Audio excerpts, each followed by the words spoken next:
One of these men is the inventor of radar. What is your name, please? My name's Sir Robert Watson Yacht. What is your name, please?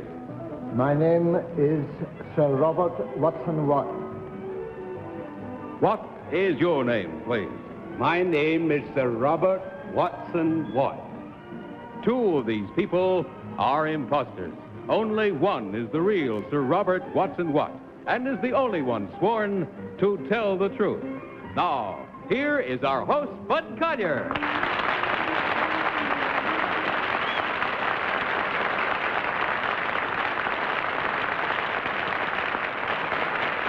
Thank you very much. Good evening and welcome once again to Tell the Truth, brought to you this week by Arid Cream Deodorant, America's largest selling deodorant.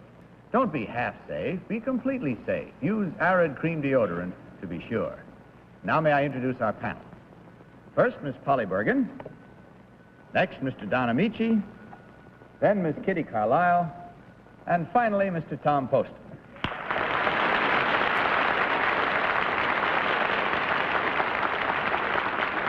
Panel, will you please follow along with your copies of this first affidavit as I read it? I, Sir Robert Watson Watt, am a scientist who has served Britain through 2 world wars. During the First World War, I developed a method of locating distant electrical storms by radio waves. During World War II, I was knighted by King George VI for my work in radio detection of aircraft, which did much to save the United Kingdom during the Battle of Britain. I am the inventor and developer of what is known as radar. Signed, Robert Watson Watt.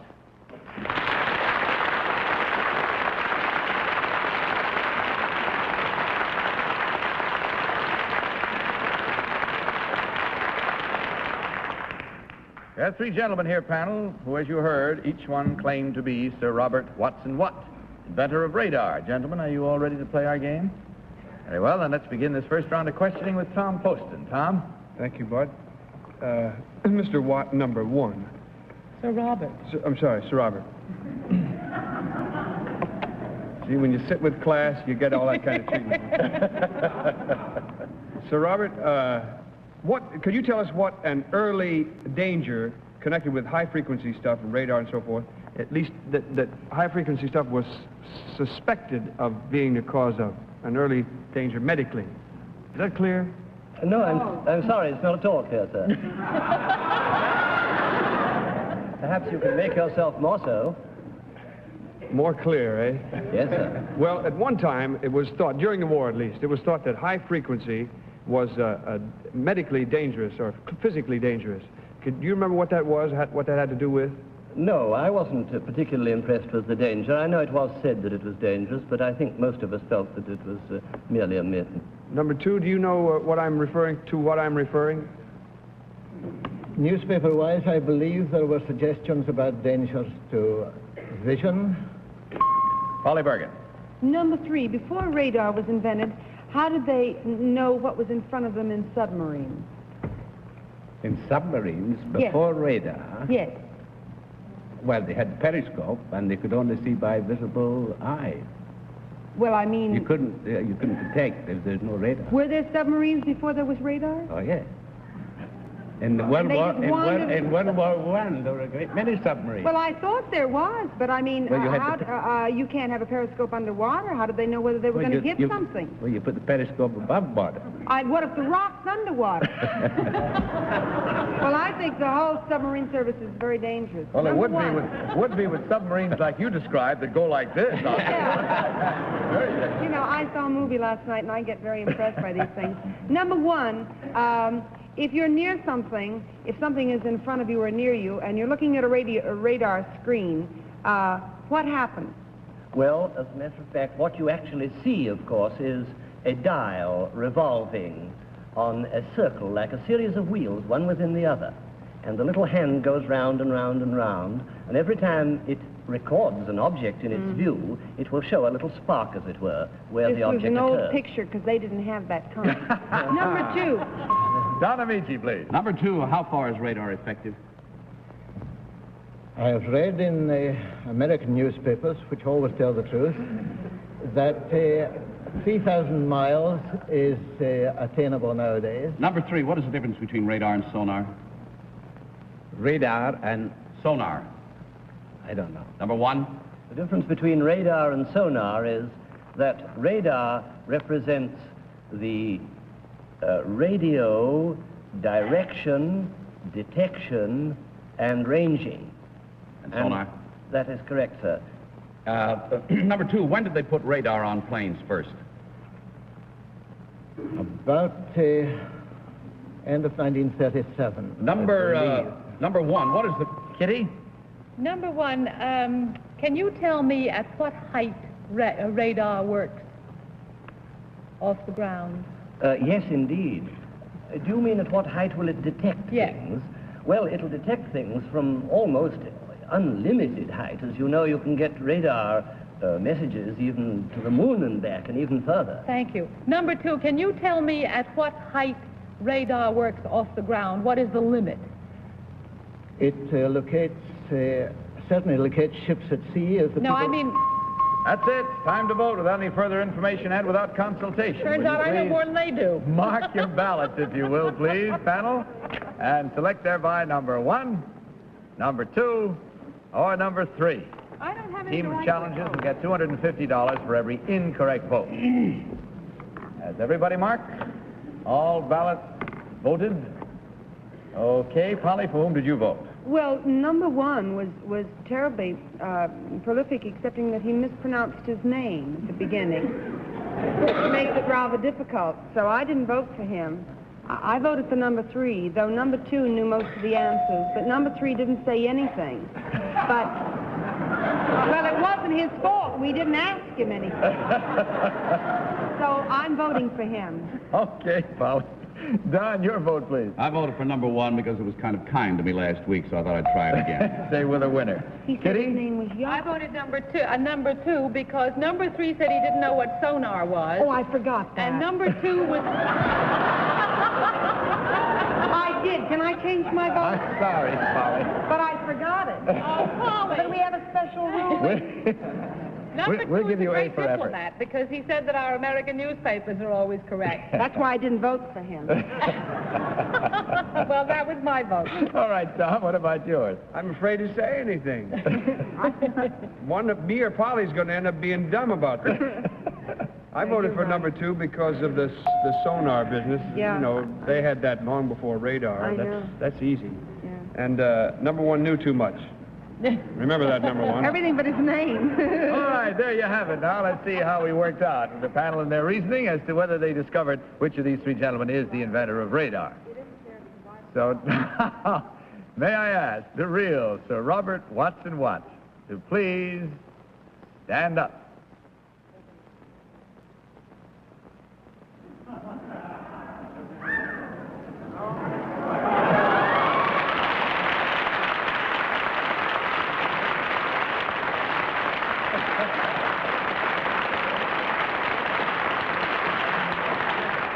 Thank you, sir, very much. Number 1, would you tell us your real name and what you really do, please?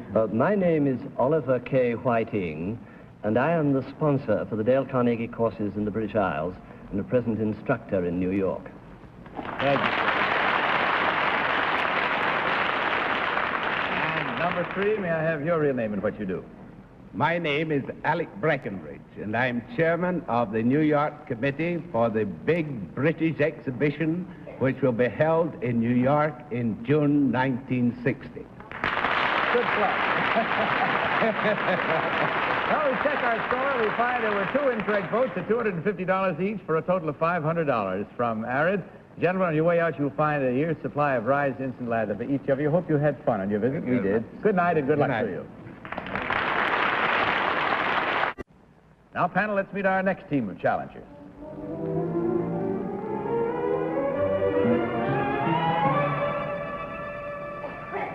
What is your name, please? My name is Lenore Jensen. What is your name, please? My name is Lenore Jensen. What is your name, please? My name is Lenore Jensen. Again, panel, will you follow along with your copies of this affidavit? I, Lenore Jensen, was recently elected 1959 homecoming queen of Central Michigan University, where I am a sophomore, majoring in commercial art. My main interest, aside from my schoolwork, however, is in marksmanship. My mother taught me how to handle a rifle when I was 15. At present, I am the National Women's Small Bore Champion. I also hold the National Collegiate Small Bore Championship for both women and men. Signed, Lenore Jensen.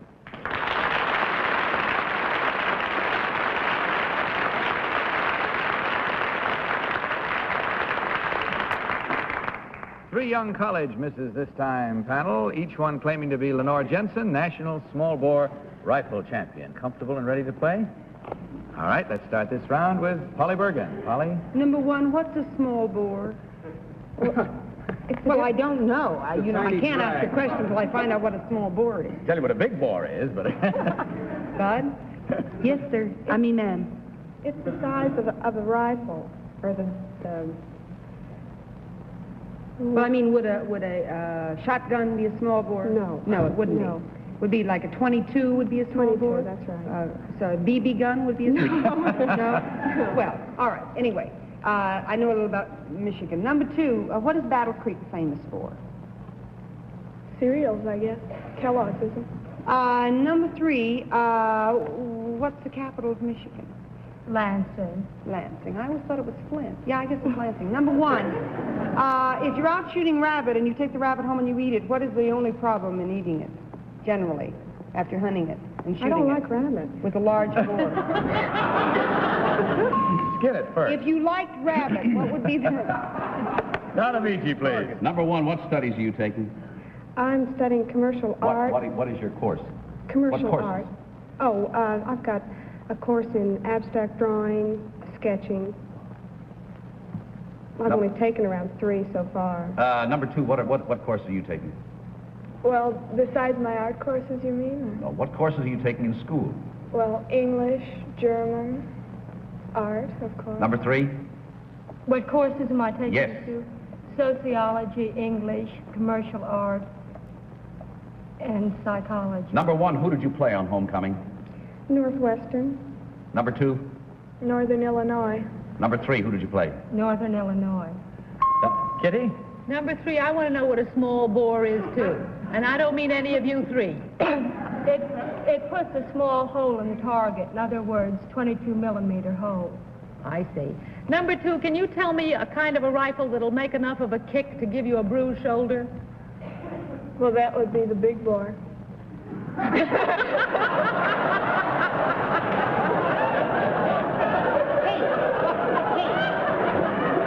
Any other questions, Polly? Yes, if she knows about big bores, ask her about the rabbit if she likes All it. right. If you like rabbit and you brought it home, what would be the only problem in eating the rabbit? If you went out and shot it with the big bore. Now, wait a minute. Who's questioning? Well, I mean, but This is conference time, yes. Tom Poston. Oh, no. Thank you. But there's no problem at all, Polly. That's a shotgun you're talking about. I know that, but I wanted to see if they did. Okay, well, anyway, you know I'm the right one now. Yes. I vote for... Number 2, Lenore Jensen, number 2. What are the bullet sizes in a 22? Can you tell What me? do you mean, sizes? You don't think there's more than one size? Well, they're short and long. Anything else? Number 3, is there anything else in the 22? Another size? Just short and long. Number 1, please. Short and long. Uh-huh. Well, one of you is crazy, because what about long rifle? Any of you hear that? Long rifle? No? Okay. That's it. Once again, it's time to vote. Right. Without consultation, big or small bores, please mark your ballots. I like rabbit. And in so doing, vote for number 1, number 2, or number 3. All set? Toss your ballot up in the air and shoot at it with a small bore. Go ahead, Polly. Who's it going to be? Oh, well, I don't know. So you'll vote for So I'll vote for number 3. number 3. It's 2 or 3, and so I'm just taking the chance that it's 3, but I really think down deep inside that it's 2. Excepting that there was something that she didn't remember, but I don't remember either what it was. All right. right, Don Ameche, please. I voted for number 2. I don't know what she's doing drinking German over there in that college, but I guess it's all right. But I have to vote for number 2 anyway. Kitty? I voted for number 3 because she gave me a much more technical answer on what a small bore was, and she reeled off those courses that you were talking about a whole lot quicker, and I think she looks like Annie Oakley. Oh. All right, Tom, what about your selection? I don't know, I just had some fun here.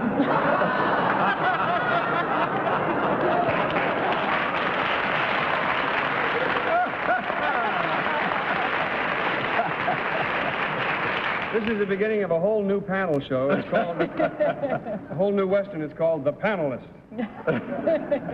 That's who I voted for, number 2. And don't ask me why, Bud, because she was within range. All right, there it is. The votes are in. The minds are made up. Let's find out right now which one of these pretty young misses is the real small bore rifle champion. So will the real Lenore Jensen please stand up?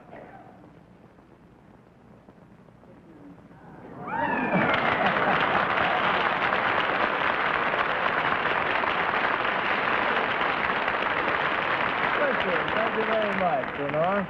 Number 1, would you tell us your real name and what you do, please? My name is Patricia Webster, and I work for Braniff Airways. Thank you. And number 3, what about you? My name is Diana Hoxie, and I sell poetry books at the Scribner Bookstore here in New York. Thank you.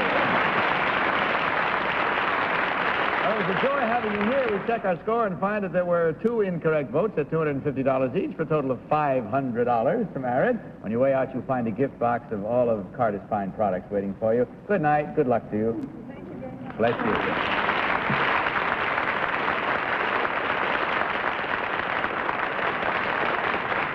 We'll have another interesting set of challenges for our panelists to meet in just a moment. Before we meet our next challengers, Tom, I'm sorry, I didn't see your hand up before. I guess you wanted to ask a question about the long rifle. Was that it? she may possibly not have known. I don't know whether it's marksmanship size or not. I just know it exists. Yes. Or I thought it did. The long rifle. Well, I don't know. We'll check and find out, trying to get a news flash for you at the end of the show. Sorry, I didn't see your hand. Please forgive me, Tom. Now let's meet our third team of challengers.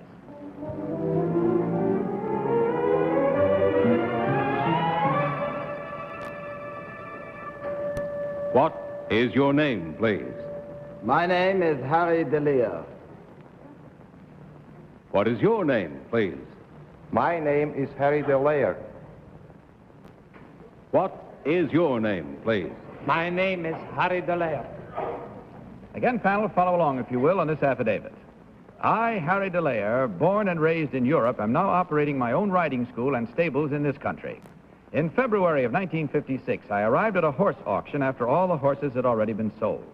15 beat-up workhorses that had already been bought for dog food were being loaded into a butcher's van.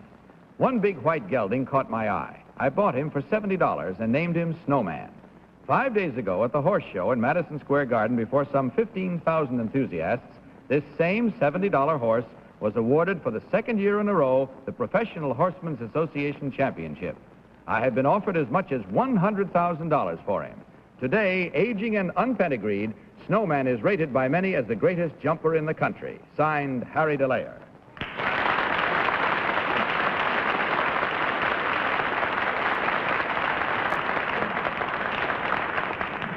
You heard 3 gentlemen this time claiming to be Harry Dulleir, purchaser and owner of the champion jumping horse for a mere $70. And we start this round of questioning with Kitty Carlisle. Kitty? Thank you, Bud. Number 1, where was the auction held where you saw this horse? The auction was held outside Harrisburg, Pennsylvania. Number 2, what caught your eye with Snowman and decided to make you buy him? Well, the horse was, it looked to me, it was a little bit better than the other 12 who were there. Any particular thing? Number 3, can you tell me the particular things that caught your eye? Well, particular thing caught me eye was his little ears. And his eye? His eye, too, but was gentle. Number 1, can you tell me to which doctor you sold the horse where he ran away so many times? Yes, it was a Dr. Farrell. Dr. what? Farrell. Number 2, what was the doctor's name? Dr. Farrell. And how many times did the horse run away? Well, the horse ran him away about 3 times until the police told me to stop it. Tom Poston. Thank you. Number 1, don't tell me, just tell me, do you know what a crupper is? Don't tell me what it is. Do you know what it is? A crupper. Just say if you know what it is. Number 2, do you know what a crupper is? No. Number 3? Yes, sir. Number 3, at what age is a horse gelded? Ideally. Number 3, it could be devil, it could be... Ideally. I know it could be. It could be a yearling. Thank you. And how many times did you sell Snowman? Number 2, please. How many times did you sell Snowman? I sold him once. And number 1, what position did Snowman finish in the jumping at Madison Square Garden this year? He finished first. Polly? Number 3, how did you first find out that Snowman was such a great jumper? Well, they bought him as in for a kid's horse, and then in a school, and eventually he developed into a terrific jumper.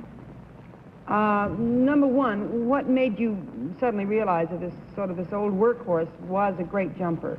Well, the most important thing that I noticed about is that every time he jumps the fence and come back home, and my wife said he has potential, and then I trained him for a little pole and another pole and another hurdle, and it took 2 years to train him to be a good jumper.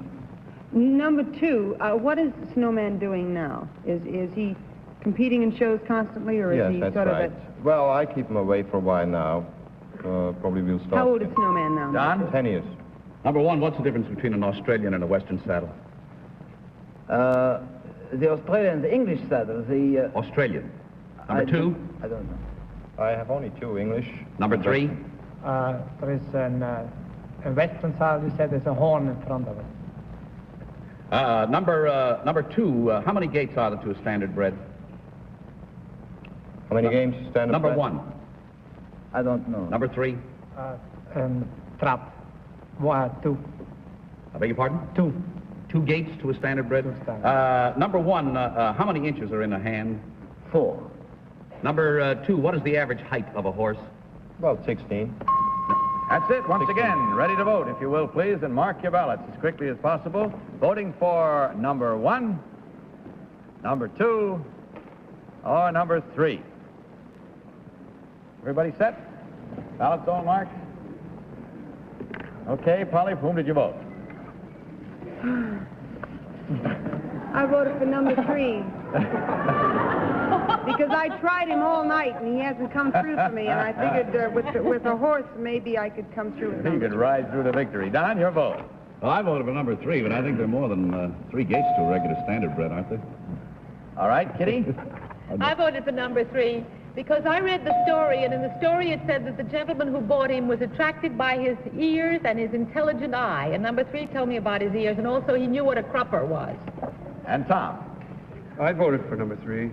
Crupper is just a piece of harness, that's all, and if they would recognize that, I knew that he would probably know something about horses and so forth. All right, that makes it unanimous then for number 3. Let's see whether or not that unanimity proves to be of a good or bad omen as we find out which one of these gentlemen is the real owner of the champion jumping horse. So will the real Harry Dulleir please stand up?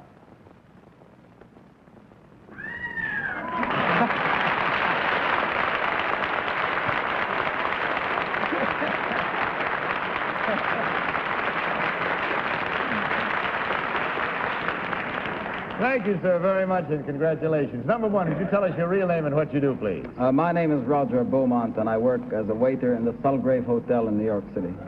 Thank you, sir. And number 2, may I have your real name and what you do?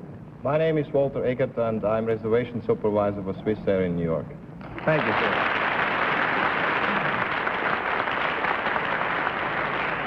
Just for my own amusement, number 1, did you ever ride a horse? Yes, I did. You ride well? Not very well. What about you, number 2? In a circus. In the circus, really? How'd you Well, ever... I mean, in a county fair, I would say. County fair. In Switzerland? Switzerland, yeah. That's so. Well, I think you admit that the panel did rather well here tonight. All 3 or 4 of you really zoned in on this one. Did you have a question, Polly? Just No, waiting to laugh. Yeah. What?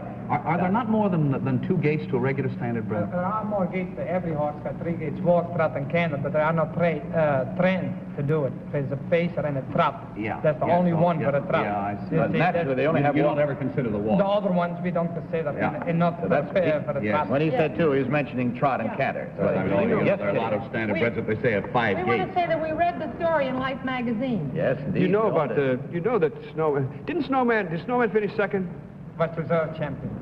Reserve Champion from Madison Square Garden. Well, that's all the time we have. I'm sorry. I I'm wish gonna we go had out more and say time to also discuss that it, but I'm afraid we don't. And so if you don't mind, we'll have to check on the score here and find that there were no incorrect votes, but $150 from our gentleman, as well as the gift package of Rise Instant Lather, which you'll find outside. Good night, sirs, and continued good luck with Snowman. God bless. Thank you.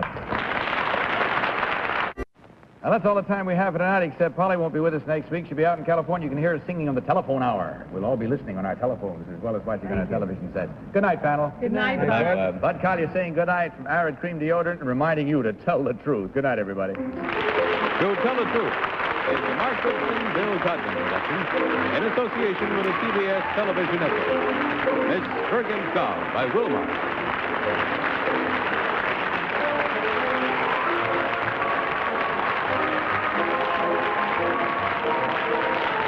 To Tell the Truth has been brought to you by the makers of Nair, the fast, easy feminine way to remove hair from legs, face, and arms. Nair, lotion or cream. Now, this is Vern Bennett saying good night from Arid Cream Deodorant.